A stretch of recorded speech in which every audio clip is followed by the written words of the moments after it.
Welcome to St. Louis on the Air. I'm Sarah Fensky. Next Tuesday, many listeners will vote for St. Louis County Executive or St. Louis Circuit Attorney and St. Louis Treasurer, as well as legislative positions.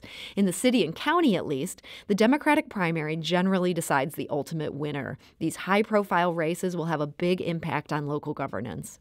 But the most important vote you cast next week may actually be on the question of Medicaid expansion. It's Amendment 2 on ballots statewide. Both business groups and the healthcare industry have largely endorsed the measure, while some fiscal conservatives have raised concern. We'll talk about the economic impact in just a bit. But first, we wanted to talk to someone on the front lines of healthcare. Dr. Tim Eberlein is the director of the Siteman Cancer Center and chair of the Department of Surgery at Washington University, and he's here to share his perspective. Dr. Eberlein, welcome to the show. Thank you, Sarah. Good to be here. Now, you've become an outspoken proponent of Medicaid expansion in Missouri. Why is that? Well, I've had the opportunity to personally care for patients who are hardworking Missourians and who face a stark contrast of either feeding their family or getting health care. And that's a pretty stark contrast when you stop and think about people who are playing by the rules and working hard and minding their own business. These are not quote-unquote freeloaders. These are people who are trying to do everything right, and you're saying they still have to make those kind of choices. Absolutely. And you know, if you look at Missouri, Missouri has some of the worst state statistics in terms of incidence and mortality. So in all 50 states of the United States, there are approximately 3,000 counties. And if you were to rank those counties by mortality due to cancer, 4 of the top 6 counties in the entire United States of America are here in Missouri. And if you look at the southern southeastern portion of Missouri along the Mississippi River, that is the hottest spot for colorectal cancer late stage presentation and mortality, again, in all of the United States of America. When you talk about late-stage presentation, break that down for those of us who aren't involved in healthcare. How would something like that be changed by something like having more Medicaid coverage? Well, it's interesting that you bring that up. If you look at the 37 states that have expanded Medicaid, there is a lot of data, particularly, for example, from the Kaiser Family Foundation, that has looked at incidence of cancer and late-stage presentation. Late-stage means that the tumor has spread to other organs or other parts of a patient's body. And obviously, that means that it is going to be, at best, more expensive and much more invasive to be able to care for that patient. So it's intuitively obvious that if we have an early stage presentation of cancer, for example, small breast cancer, it can easily be treated, and the likelihood of curing a patient is extraordinarily high. And so Kaiser Foundation has found that in states that have expanded Medicaid, both of those statistics have improved. That is, patients present with earlier stage disease because they have access to screening modalities and prevention, and their mortality due to cancer is reduced. So it's a better aspect for the people who live and work in Missouri. So you talked about your patients having to choose between getting treatment for a health problem or getting food. Is it your sense that some of these people, if they had just chosen to deal with a healthcare problem earlier rather than putting it off, making a choice of something like food instead, that their cancer would have been caught so much earlier?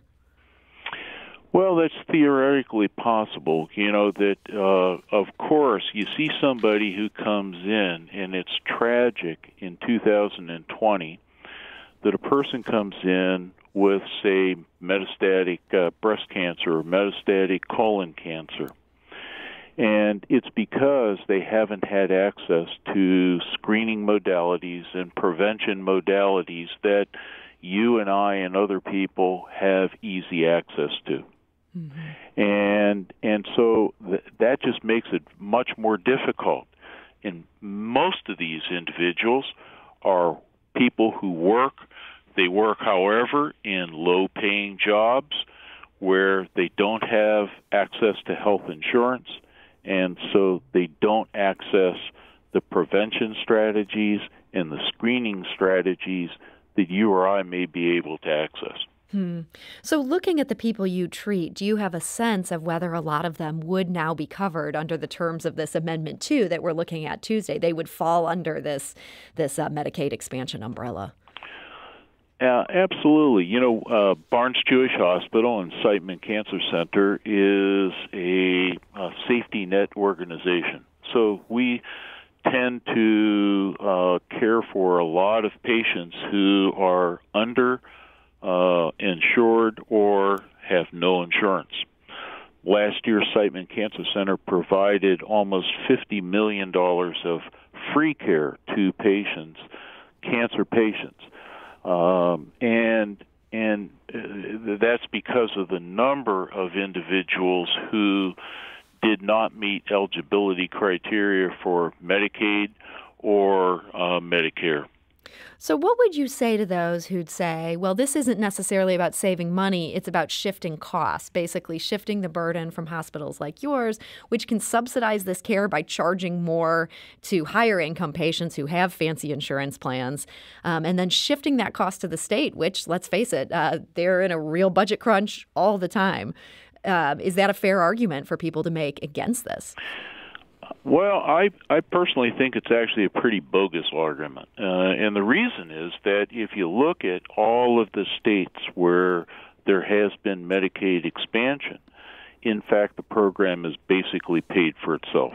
And so what ends up happening is with expansion of Medicaid, there'll be an increase in the reimbursement rate by federal tax dollars. So these are tax dollars that Missourians have already paid. And they go to the federal government, and right now they're going to California and they're going to other states where there has been Medicaid expansion. They're not coming back to Missouri. So this would bring those dollars back here. Correct. And so not only would those dollars come back, but there would be a higher reimbursement rate for the current patients who meet Medicaid or Medicare reimbursement. And so the program would actually pay for itself, and there would be a reduction in cost in the late stage presentation of cancer, or, for example, the person with a chronic disease such as diabetes, a person who's working on their feet all day long and they get a diabetic foot ulcer, and that can not only lead to very costly and long-term medical interventions, but may result in an amputation, which is further going to jeopardize their employability. Mm-hmm. So in addition to, as you say, this paying for itself under what these other states have seen, it really would eliminate the need for some care that's currently happening just because people are putting things off too long. Correct. And let me just add another comment that while I can, there's been a question of, well, gee, is this going to allow illegal immigrants to receive federal dollars and state dollars of support? Every medical institution, as a provider, we have very strict state and federal rules for eligibility for Medicaid and for Medicare. And not only are there severe penalties in terms of financial and or risk of imprisonment, but also the loss of CMS certification. And there is no institution in the world that is going to jeopardize that by putting illegal immigrants on Medicaid rolls. I mean, that is just a bogus kind of comment. And Dr. Eberlein, I'm very glad you brought that up, because there was a major mailer that apparently went out in the last couple of days. People seem to have just recently received this. And this mailer suggested that undocumented immigrants could benefit if this thing goes through. And you're saying, from the perspective of somebody who deals with patients at the hospital every day, that is just not something that a hospital would risk. Absolutely not. I mean, we may care for those patients, and we do, if they have an acute medical problem, but they are not eligible for Medicaid. And so, and there are very strict eligibility criteria. We all, in our institutions, have a whole cadre of individuals who check and double-check eligibility criteria for anybody that is imposed on Medicaid or Medicare rules for reimbursement. And so we have checks and balances in all of our institutions to assure that we meet those federal and state guidelines. Well, Dr. Tim Eberlein, I want to thank you so much for setting the record straight on that in response to that mailer, and also thank you so much for joining us today. Well, it's a real pleasure, and thank you very much for inviting me. And Dr. Eberlein, again, is the director of the Siteman Cancer Center and chair of the Department of Surgery at Washington University. Coming up, we're going to talk to experts who have two different perspectives on the economics of Medicaid expansion, so please stay tuned for that. This is St. Louis on the Air on St. Louis Public Radio, 90.7 KWMU. Support comes from the Missouri Forest Products Association, committed to conservation and careful management of the state's forests to make them more resilient and better habitats for wildlife. ChooseWood.com. Welcome back. Missouri is one of just 13 states that have not yet agreed to expand Medicaid coverage in the way voters are being asked to do next week. Some states did it years ago, so we have plenty of examples of how this could play out. The catch is that there are different ways of interpreting how it's played out, and our guests today have different perspectives on what expansion could mean for Missouri's bottom line. The first is Ryan Barker. He's the Vice President of Strategic Initiatives for the Missouri Foundation for Health. Ryan, welcome. Thank you for having me. And we're also joined today by Patrick Ishmael. He's the Director of Government Accountability for the Show Me Institute. Patrick, welcome. Thank you. Now, Patrick, I want to start with you because just before the break, we heard from Dr. Tim Eberlein, the director of the Siteman Cancer Center, and he made two main arguments. He basically says that this expansion could pay for itself, and he says that overall this would save money because getting care earlier means care that's less extensive, and therefore it's less expensive. I'd like to hear you just address briefly those two arguments. Would you concede either point on his part? No, I wouldn't. And, it would be great if spending more money saved us money. But when you look at the projections for Medicaid expansion here in the state of Missouri, I think one of the big arguments came from a study from Washington University that assumed a lot of things that weren't actually true. Among them, the actual enrollment that they're expecting is lower than what the state expects. The cost per beneficiary is lower than what the state expects. And not only that, that study presumes that you can move a population called permanently and totally disabled into the new population that's compensated at a higher rate to the state. And so all the savings that are presumed in that study are just plainly wrong. And when you correct for that, it actually is going to cost the state about $200 million a year. And because the state has to balance its budget, there are basically two considerations that we have to keep in mind here. One, the Medicaid population for those who are in a traditional position, folks who are poor, folks who are vulnerable. If we're spending money on this new population, it has to come from someplace. It could come from them. Or it could come from someplace else in the budget, including our public schools. It could come from infrastructure. It could come from all sorts of other budget priorities. And I think that's one thing that folks have to keep in mind is that none of this is free money. This isn't a question of getting tax dollars back to the state because this is all deficit and debt spending. This is not anything that we paid into it, and Missouri is already a net recipient. And the money that we've put into the pot isn't going to other states. I was surprised to hear Dr. Eberlein say that because that's simply not how the Medicaid program works. Okay. Well, Ryan Barker, I know you have a very different perspective on this. Ryan, again, is with the Missouri Foundation for Health. What would you say in response to what Patrick just outlined here? Yeah, let me first say the Missouri Foundation for Health sponsored that study at WashU. So just to sort of go through Patrick's points, the difference in enrollment of what the state estimated in WashU, it was 230,000 compared to 280,000. Yes, that's some difference, but it is an estimate at this point. But I do want to address that cost to benefit the per beneficiary. So the state did an estimate. They used a contracting firm. And first, let me say that contracting firm did not even look at any savings that would be generated by Medicaid expansion. But that contracting firm also said that this new expansion population would be medically frail, which is just incorrect. We're talking about 80-90% of people that would be eligible for Medicaid expansion are already working. So these are working folks. Some of them may have some health conditions that they've been putting off getting care for, but they are in no way medically frail. And so the estimate of cost per person is much closer to WashU's estimate than what the state put out. And then finally, it's just patently false that WashU says that they would move the entire disabled population into the expansion. They are saying part of that population would move into expansion. Anybody that is eligible for both Medicaid and Medicare, we call dual eligibles, and they would not change. They would stay in the disabled category. What we're talking about is people who may apply for disability in Missouri. They get Medicaid for a little bit, but they have to go through a very rigorous process, and they come on and off of Medicaid all the time. If we expand Medicaid, it's a much easier application for these new populations, and they would most likely choose to enroll. Many of these consumers would choose to enroll in a different category where they don't have to go through a rigorous medical exam. Ryan, so when Patrick says this could cost the state $200 million and choices will have to be made, is there a different number that you're working with? Will there be a cost to the state of Missouri?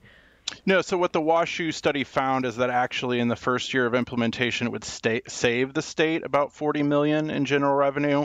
And let me say, in June, the New England Journal of Medicine published an article that looked at states that have expanded Medicaid.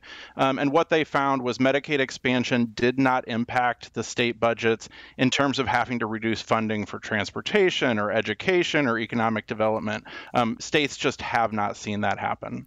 Patrick, I'm going to go to you in a sec, but first, I do want to invite you, if you're listening to this conversation and you have questions for either of these experts, we want to invite you to join us. You can give us a call at 314-382-8255. That's 382-TALK. Or you can send us a tweet at STL on air.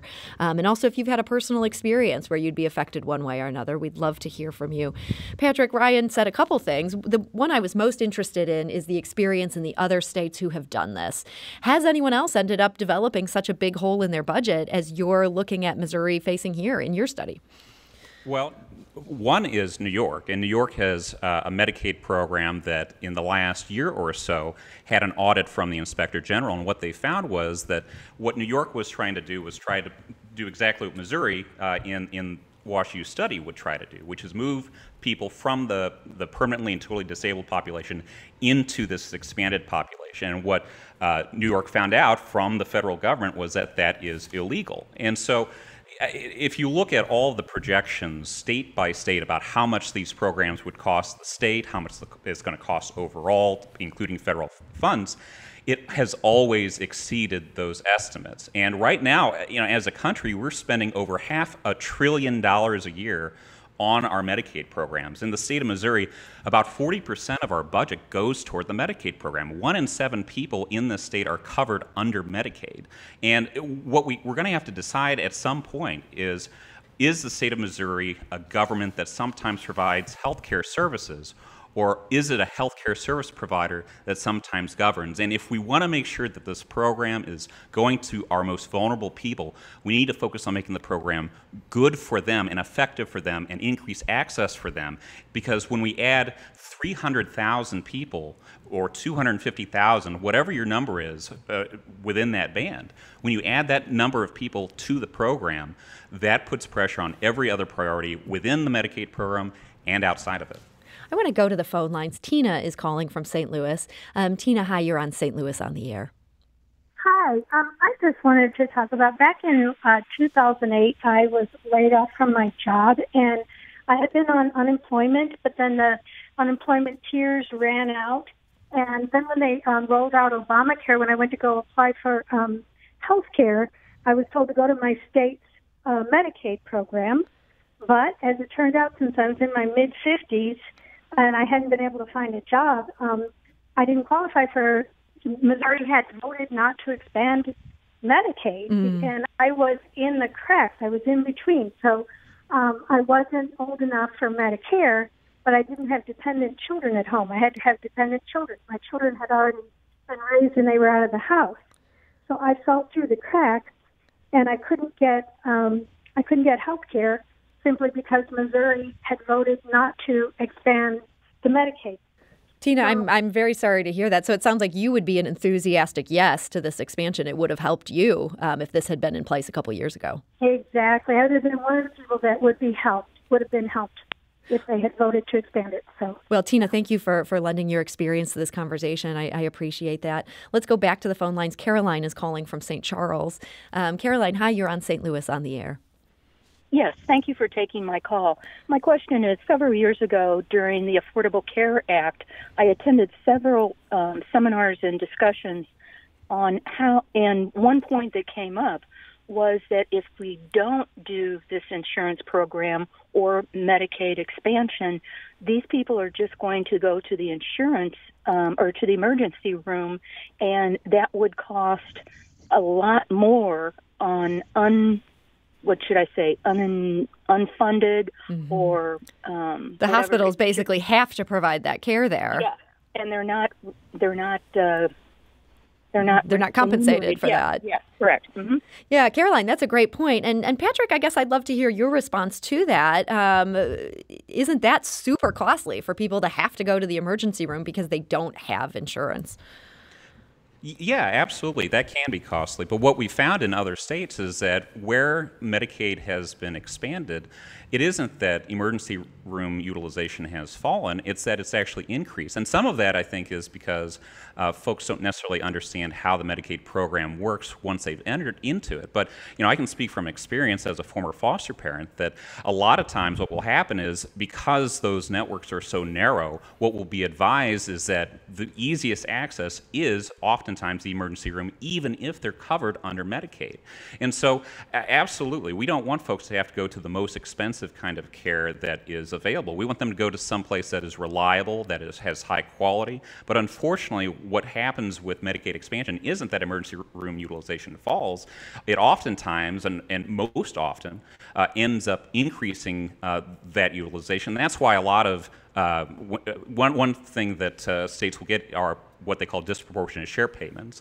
And so those payments were supposed to go away because the emergency room use was supposed to fall. It didn't. That's why it still remains basically at the levels as they were pre-Medicaid expansion.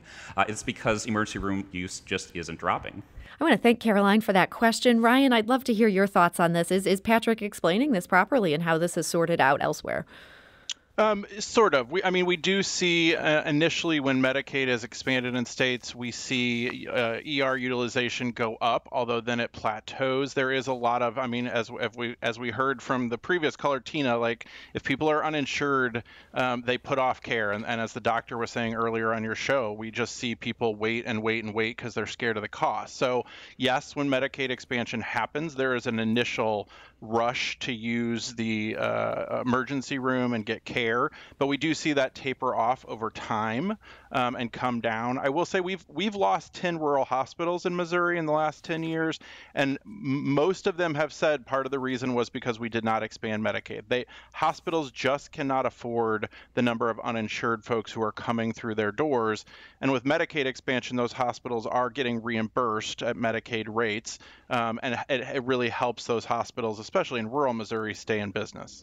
Patrick, in our last few minutes here, I'm wondering, this ongoing coronavirus pandemic, has this affected your perspective on healthcare in the U.S. at all? There's a lot of people saying, man, it seems now like it's a terrible idea to tie health insurance to employment in light of the large unemployment that we're seeing. Have you changed your mind on that?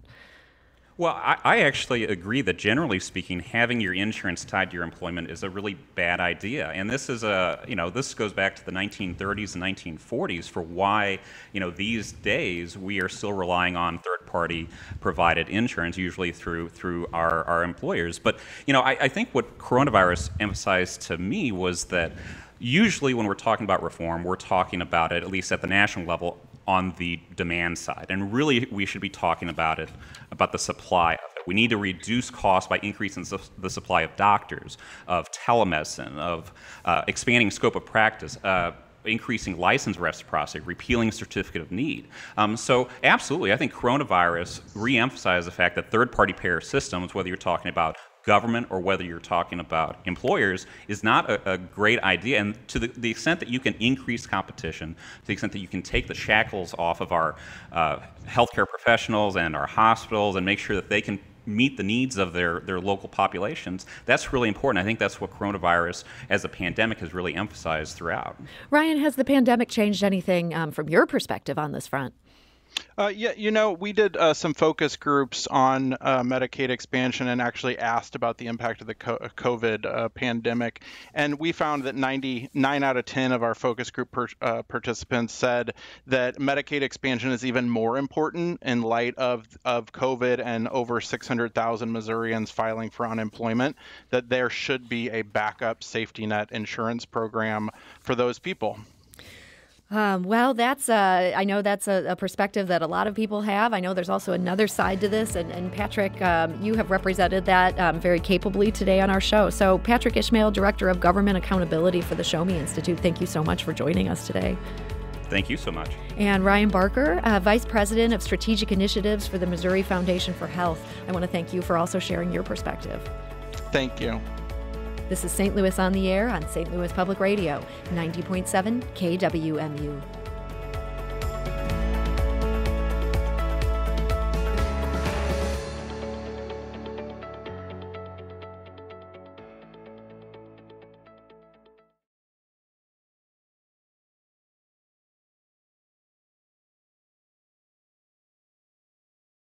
Support comes from the Missouri Forest Products Association, committed to conservation and careful management of the state's forests to make them more resilient and better habitats for wildlife. ChooseWood.com.